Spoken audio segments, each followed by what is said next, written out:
The High-Res Society, December 2008. For nearly all of history, the success of a society was proportionate to its ability to assemble large and disciplined organizations.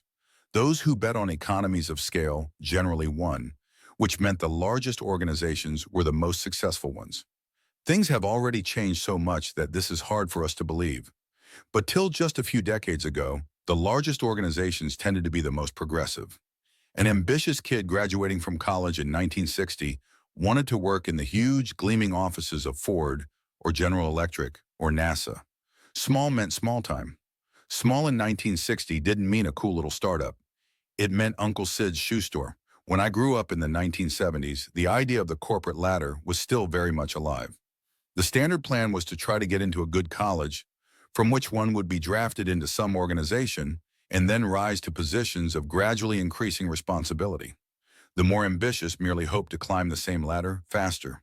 But in the late 20th century, something changed. It turned out that economies of scale were not the only force at work. Particularly in technology, the increase in speed one could get from smaller groups started to trump the advantages of size. The future turned out to be different from the one we were expecting in 1970. The domed cities and flying cars we expected have failed to materialize. But fortunately, so have the jumpsuits with badges indicating our specialty and rank. Instead of being dominated by a few giant tree-structured organizations, it's now looking like the economy of the future will be a fluid network of smaller, independent units. It's not so much that large organizations stopped working. There's no evidence that famously successful organizations like the Roman Army or the British East India Company were any less afflicted by protocol and politics than organizations of the same size today. But they were competing against opponents who couldn't change the rules on the fly by discovering new technology. Now, it turns out the rule large and disciplined organizations win needs to have a qualification appended. At games that change slowly. No one knew till change reached a sufficient speed. Large organizations will start to do worse now, though, because for the first time in history, they're no longer getting the best people. An ambitious kid graduating from college now doesn't want to work for a big company. They want to work for the hot startup that's rapidly growing into one. If they're really ambitious, they want to start it. This doesn't mean big companies will disappear. To say that startups will succeed implies that big companies will exist, because startups that succeed either become big companies or are acquired by them. But large organizations will probably never again play the leading role they did up till the last quarter of the 20th century. It's kind of surprising that a trend that lasted so long would ever run out. How often does it happen that a rule works for thousands of years, then switches polarity? The millennia-long run of bigger is better left us with a lot of traditions that are now obsolete but extremely deeply rooted, which means the ambitious can now do arbitrage on them. It will be very valuable to understand precisely which ideas to keep and which can now be discarded. The place to look is where the spread of smallness began, in the world of startups. There have always been occasional cases, particularly in the US, of ambitious people who grew the ladder under them instead of climbing it. But till recently, this was an anomalous route that tended to be followed only by outsiders. It was no coincidence that the great industrialists of the 19th century had so little formal education. As huge as their companies eventually became, they were all essentially mechanics and shopkeepers at first.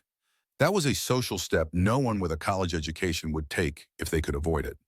Till the rise of technology startups, and in particular internet startups, it was very unusual for educated people to start their own businesses. The 8 men who left Shockley Semiconductor to found Fairchild Semiconductor, the original Silicon Valley startup, weren't even trying to start a company at first. They were just looking for a company willing to hire them as a group. Then one of their parents introduced them to a small investment bank that offered to find funding for them to start their own. So they did. But starting a company was an alien idea to them. It was something they backed into. Now, I would guess that practically every Stanford or Berkeley undergrad who knows how to program has at least considered the idea of starting a startup. East Coast universities are not far behind, and British universities only a little behind them. This pattern suggests that attitudes at Stanford and Berkeley are not an anomaly, but a leading indicator. This is the way the world is going. Of course, internet startups are still only a fraction of the world's economy. Could a trend based on them be that powerful? I think so. There's no reason to suppose there's any limit to the amount of work that could be done in this area. Like science, wealth seems to expand fractally. Steam power was a sliver of the British economy when Watt started working on it. But his work led to more work till that sliver had expanded into something bigger than the whole economy of which it had initially been a part. The same thing could happen with the internet. If internet startups offer the best opportunity for ambitious people, then a lot of ambitious people will start them, and this bit of the economy will balloon in the usual fractal way. Even if internet-related applications only become a tenth of the world's economy, this component will set the tone for the rest. The most dynamic part of the economy always does, in everything from salaries to standards of dress. Not just because of its prestige, but because the principles underlying the most dynamic part of the economy tend to be ones that work. For the future, the trend to bet on seems to be networks of small, autonomous groups whose performance is measured individually. And the societies that win will be the ones with the least impedance. As with the original Industrial Revolution, some societies are going to be better at this than others. Within a generation of its birth in England, the Industrial Revolution had spread to continental Europe and North America. But it didn't spread everywhere. This new way of doing things could only take root in places that were prepared for it. It could only spread to places that already had a vigorous middle class. There is a similar social component to the transformation that began in Silicon Valley in the 1960s. Two new kinds of techniques were developed there. Techniques for building integrated circuits, and techniques for building a new type of company designed to grow fast by creating new technology. The techniques for building integrated circuits spread rapidly to other countries. But the techniques for building startups didn't. 50 years later, startups are ubiquitous in Silicon Valley and common in a handful of other U.S. cities, but they're still an anomaly in most of the world.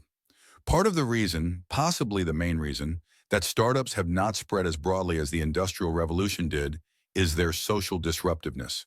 Though it brought many social changes, the Industrial Revolution was not fighting the principle that bigger is better. Quite the opposite, the two dovetailed beautifully.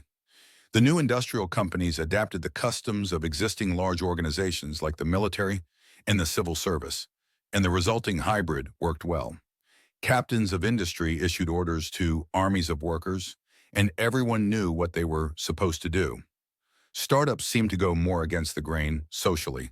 It's hard for them to flourish in societies that value hierarchy and stability, just as it was hard for industrialization to flourish in societies ruled by people who stole at will from the merchant class.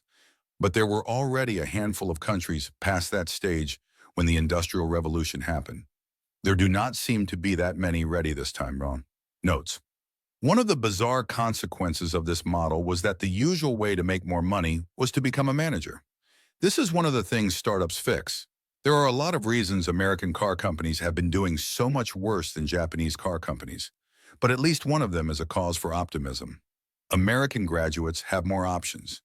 It's possible that companies will one day be able to grow big in revenues without growing big in people, but we are not very far along that trend yet. LeCure Christoph, Making Silicon Valley, MIT Press, 2006. Thanks to Trevor Blackwell, Paul Buchheit, Jessica Livingston, and Robert Morris for reading drafts of this.